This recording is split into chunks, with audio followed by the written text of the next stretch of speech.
સિદ્ધિ છે એ ક્યારેય રાતોરાત કોઈને મળતી નથી, અને રાતોરાત સિદ્ધિ મેળવવાના પ્રયત્નમાં જ તણાવ આવે છે. રાતોરાત સિદ્ધિ મેળવવાના સપનામાં જ અનૈતિક અને અપ્રામાણિક બધી પ્રક્રિયાઓ થાય છે.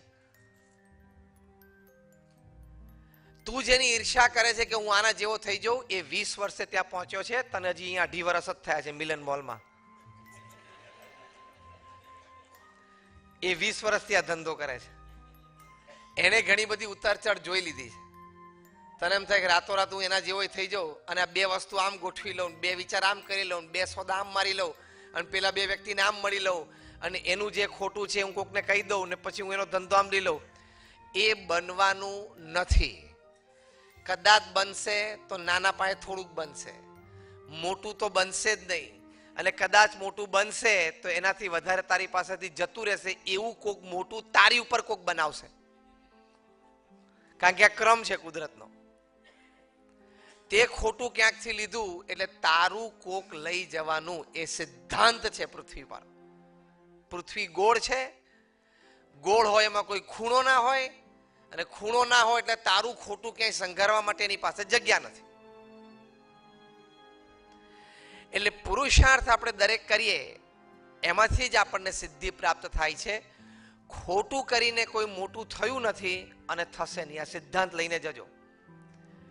પ્રવચનમાં કદાચ ઘણી બધી વાતો તમે સાંભળશો, બધી તો તમને બરાબર યાદ નહીં રહે, પણ અમુક આવા સિદ્ધાંતો ચોક્કસ યાદ રાખજો કે ખોટું કરીને કોઈ મોટું થયું નથી, થશે પણ નહીં, અને કદાચ કોઈક થોડું ઘણું મોટું થઈ પણ ગયું ખોટું કરીને તો બહુ ખરાબ રીતે પાછું નીચે આવશે. એટલે હંમેશા પુરુષાર્થથી જ વ્યક્તિ આગળ વધે છે. શુભ સંકલ્પ હોય, દ્રઢ નિષ્ઠા હોય, કરી છૂટવાની એક તમન્ના હોય, અને પોતાના બાહુબળ પર આગળ વધવાની શ્રદ્ધા હોય, એ જ વ્યક્તિને સફળતા પ્રાપ્ત થાય છે. તમે ગોડ ગિફ્ટેડ હોય, ટેલેન્ટેડ હોય, બુદ્ધિ શક્તિ આવડત હોય, હોશિયારી હોય, કદાચ ધંધા કરવા માટે નાની મોટી આર્થિક વ્યવસ્થા પણ હોય, પરિવારમાંથી, સગાવાલામાંથી, મિત્રોમાંથી, પણ છતાંય તમે જો નૈતિક અને પ્રામાણિક પુરુષાર્થ ના કરો તો તમે આગળ ન વધી શકો. અને સાતત્યમાં હોવું જોઈએ કે પુરુષાર્થ કરવો જીવનમાં, પોતાના વ્યવસાયમાં પુરુષાર્થમાં હંમેશા સાતત્ય રાખવું. સાતત્યની સાથે નૈતિકતા અને પ્રામાણિકતા કોઈ દિવસ ચૂકવા નહીં. પ્રમુખ સ્વામી મહારાજે કેટલો પુરુષાર્થ કર્યો. તમે અહીંયા બેઠા છો, તમે બધા પણ, તમારામાં પણ ભગવાને શક્તિ મૂકી છે, આવડત અને હોશિયારી મૂકી છે. ખાલી સચિન તેંડુલકરમાં મૂકી એવું નથી, ખાલી પ્રમુખ સ્વામી મહારાજમાં જ ભગવાને શક્તિ મૂકી એવું નથી, આપણા બધામાં પણ મૂકી છે. પણ આ પ્રમુખ સ્વામી જેવા સંતો એમાં વિશેષ મૂકી હોય, વધારે મૂકી હોય, કે એમના આશીર્વાદથી દરેકના લોકોના જીવનમાં પણ આવી પ્રેરણાઓ મળતી રહે. પણ આપણે જ્યારે પ્રમુખ સ્વામી મહારાજને એક વ્યક્તિ તરીકે, એક મનુષ્ય તરીકે જોઈએ છે, એમને તો ભગવાનનો સાક્ષાત્કાર હતો, પણ એક વ્યક્તિ તરીકે જોઈએ ત્યારે એમના જીવનમાંથી આપણને પ્રેરણા મળે છે કે એ પ્રેરણાથી આપણે પણ આપણા જીવનમાં, તમે અહીંયા બેઠા છો, તમે પણ તમારું ટર્નઓવર બમણું કરી શકો છો, 5 ગણું કરી શકો છો, 10 ગણું કરી શકો છો, 25 ગણું કરી શકો છો. 60ના દાયકામાં ધીરુભાઈ અંબાણી અમારા ગુરુ યોગીજી મહારાજને અમદાવાદમાં એમની મિલમાં લઈ ગયેલા, અને ત્યારે પહેલા જે આપણે દેશી ભાષામાં બોલીએ ને, સંચા નાખેલા, સંચા બોલીએ આપણે દેશી ભાષામાં. અને ત્યાં યોગીજી મહારાજને કહ્યું કે તમે પુષ્પ છાંટો, મારે ખૂબ શ્રદ્ધા અને પુરુષાર્થ કરીને ખૂબ આગળ વધવું છે. અને યોગીજી મહારાજ એમને આશીર્વાદ આપેલા. અને આપણે જોઈએ છે કે શ્રદ્ધા, પુરુષાર્થ, મહેનત થી વ્યક્તિ ક્યાં સુધી પહોંચી શકે છે. પુરુષાર્થમાં સાતત્ય, કંટાળો નહીં, આળસ નહીં, અને પુરુષાર્થમાં સાતત્ય અને પુરુષાર્થમાં નીતિમત્તા અને પ્રામાણિકતા કોઈ દિવસ ચૂકતા નહીં, તો કોઈ દિવસ તમને તણાવ નહીં આવે. પ્રમુખ સ્વામી મહારાજ ને એક વખત સાહજિક પૂછ્યું કે કયો વિચાર તમારા મનમાં હંમેશા રહે છે? પ્રમુખ સ્વામી મહારાજે કહ્યું કે જે વિચાર મને ક્યારેય નથી આવ્યો હું તમને કહું, અને that was more interesting.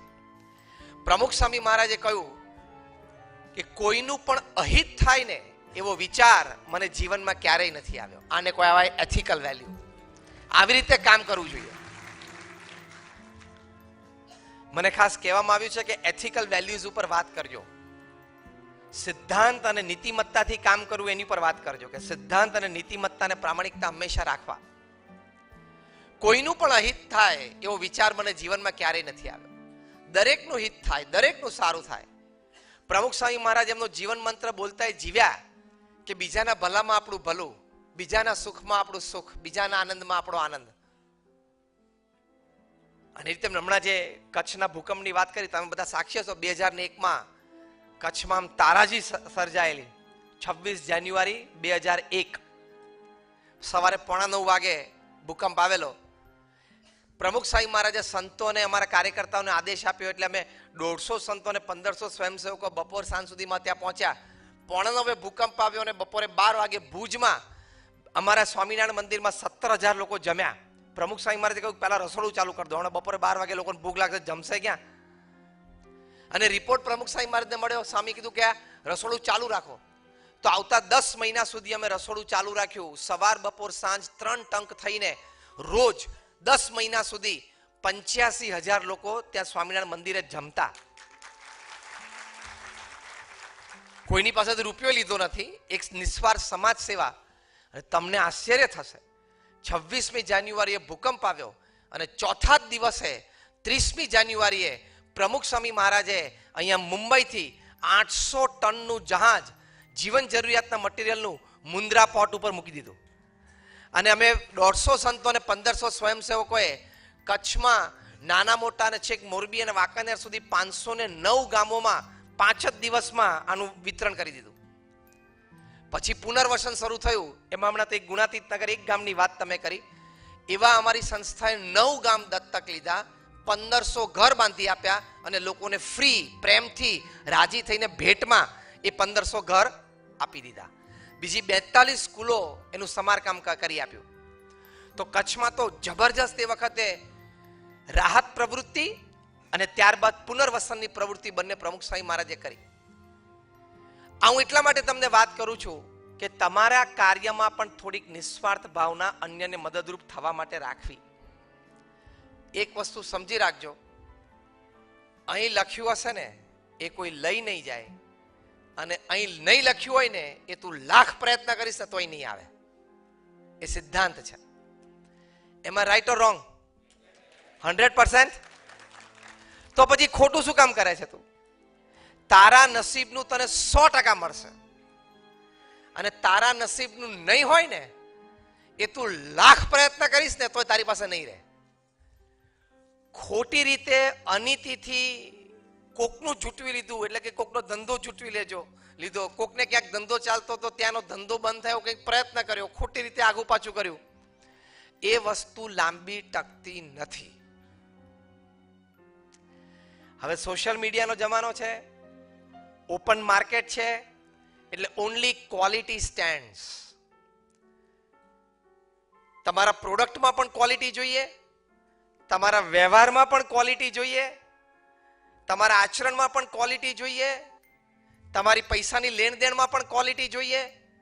Only and only quality stands. નીતિમત્તા અને પ્રામાણિકતા જ ઉભા રહે છે લાંબે ગાળે, બાકી નથી ઉભા રહેતા. 2 ભાઈઓએ સાથે શરૂઆત કરી. એક ભાઈ દુનિયાના પ્રથમ 5 અબજોપતિમાં આવી ગયા અને બીજા ભાઈને જેલમાં જવાના પ્રશ્નો આવી ગયેલા. નીતિમત્તા, પ્રામાણિકતા, નૈતિકતા જો તમે ચૂકો તો તમે ગમે ત્યાં હો, ગમે તે કક્ષામાં હો, ગમે તે દરજ્જાએ હો, પણ પડતી નક્કી અને નક્કી છે જ.